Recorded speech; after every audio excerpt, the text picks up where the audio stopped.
வணக்கம். தமிழ் ஃபுட் கார்னரில் இன்றைக்கி முருங்கைக்காயோட கத்திரிக்காய் சேர்த்து தொக்கு பண்ண போகிறோம். சாம்பார் சாதம், பருப்பு சாதம், தயிர் சாதம், ரசம் சாதம், வெரைட்டி ரைஸ் எல்லாத்துக்குமே சைட் டிஷ்ஷாக வச்சு சாப்பிட்றதுக்கு ரொம்ப சூப்பராக இருக்கும். எப்படி பண்ணுறதுக்கு பார்க்கலாம். இது வரைக்கும் நம்ம சேனலில் சப்ஸ்கிரைப் பண்ணாதவங்க சப்ஸ்கிரைப் பண்ணிவிட்டு பக்கத்தில் உள்ள பெல் பட்டனையும் கிளிக் பண்ணிக்கோங்க. இந்த கடாயில் 2 டேபிள் ஸ்பூன் நல்லெண்ணெய் சேர்த்துக்கலாம். இந்த தொக்குக்கு எண்ணெய் கொஞ்சம் அதிகமாக சேர்த்தா தான் நல்லாயிருக்கும். எண்ணெய் சூடாகிடுச்சு. அதில் 1/2 டீஸ்பூன் கடுகு பொரிஞ்சிச்சு. 1/2 டீஸ்பூன் சோம்பு விருப்பப்பட்டால் சேர்த்துக்கோங்க, இல்லைன்னா ஸ்கிப் பண்ணிடலாம். அடுத்து கருவேப்பிலை, 2 கீறின பச்சை மிளகாய், 5 இடித்த பூண்டு. இதை லைட்டாக வதக்கி விட்டுக்கணும். அடுத்து இது கூட 1/2 கப் அளவுக்கு பொடியாக கட் பண்ண வெங்காயம். இந்த வெங்காயத்தை நல்லா வதக்கிக்கணும்.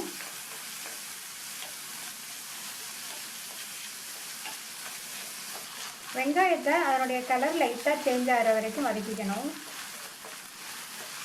வெங்காயம் ஓரளவு கலர் மாறிடுச்சு.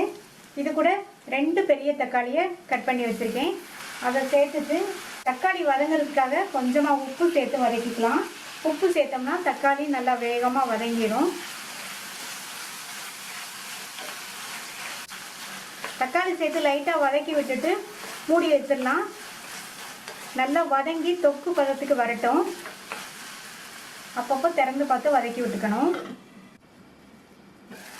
தக்காளி வதங்கி நல்லா தொக்கு பதத்துக்கு வந்துடுச்சு. வெங்காயமுமே நல்லா வதங்கிடுச்சு. இது கூட 1/4 டீஸ்பூன் மஞ்சள் தூள், 1/4 டீஸ்பூன் சீரகத்தூள், 2 டீஸ்பூன் தனி மிளகாத்தூள், 2 டீஸ்பூன் கொத்தமல்லி தூள். மிளகாத்தூள் கொத்தமல்லி தூளுக்கு பதில் உங்கள்கிட்ட சாம்பார் தூள், குழம்பு மிளகாய் தூள் எது இருந்தாலும் உங்கள் காரத்துக்கு தகுந்தபடி சேர்த்துக்கங்க. இதில் கொஞ்சமாக தண்ணி சேர்த்து இந்த மசாலாவோட பச்சை வாசனை போகிற அளவுக்கு வதக்கிக்கணும். இப்போ மசாலாவோட பச்சை வாசனையும் போயிடுச்சு. ஓரங்கள்லாம் நல்லா எண்ணெய் பிரிஞ்சு வந்துடுச்சு. 2 முருங்கைக்காயை கட் பண்ணி வச்சுருக்கேன். முருங்கைக்காயை கட் பண்ணும்போது 2 பக்கமும் இந்த மாதிரி கட் பண்ணி சேர்த்திங்கன்னா முருங்கைக்காய் வேகமாகவும் வெந்துடும். மசாலாவும் முருங்கைக்காயில் நல்லா இறங்கும்.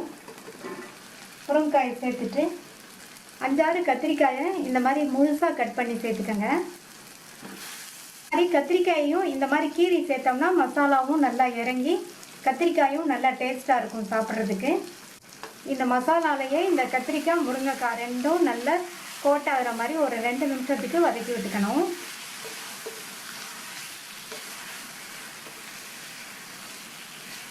2 நிமிஷமாக காய்களை நல்லா மசாலாலேயே வதக்கி விட்டாச்சு.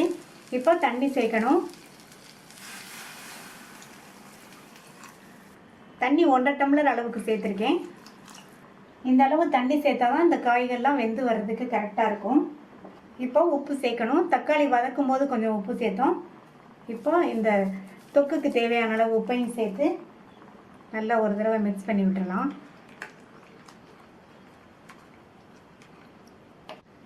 நல்லா மிக்ஸ் பண்ணி விட்டாச்சு. இது நல்லா கொதிச்சு வரட்டும். நல்லா கொதிச்சுட்ருக்கு. மூடி வச்சிடலாம். ஸ்டவ்வை நிதானமான தீயில வச்சுக்கோங்க. நம்ம சேர்த்த தண்ணியெல்லாம் வற்றி கத்திரிக்காய் முருங்கைக்காயெல்லாம் நல்லா சாஃப்டாக வெந்து தொக்கு பதத்துக்கு வரட்டும். இடையில அப்பப்போ நல்லா கிண்டி விட்டுக்கோங்க, அடியில் பிடிக்காமல் இருக்கணும். 7-8 நிமிஷம் ஆச்சு. நம்ம சேர்த்த தண்ணியெல்லாம் வற்றி கத்திரிக்காய் முருங்கைக்காய் நல்லா சாஃப்டாக வெந்துருச்சு. நம்மளுடைய தொக்கு ஆல்மோஸ்ட் ரெடி ஆயிடுச்சு. கடைசி அதில் கொத்தமல்லி தழை தூவிட்டு ஸ்டவ் ஆஃப் பண்ணிடலாம். ஒரு தடவை மிக்ஸ் பண்ணி விட்டுடலாம். ரொம்ப சுவையான முருங்கைக்காய் கத்திரிக்காய் தொக்கு ரெடி ஆயிடுச்சு. இந்த டேஸ்டான முருங்கைக்காய் கத்திரிக்காய் தொக்கை ட்ரை பண்ணி பார்த்துட்டு உங்கள் கமெண்ட்ஸை சொல்லுங்கள். தேங்க்யூ.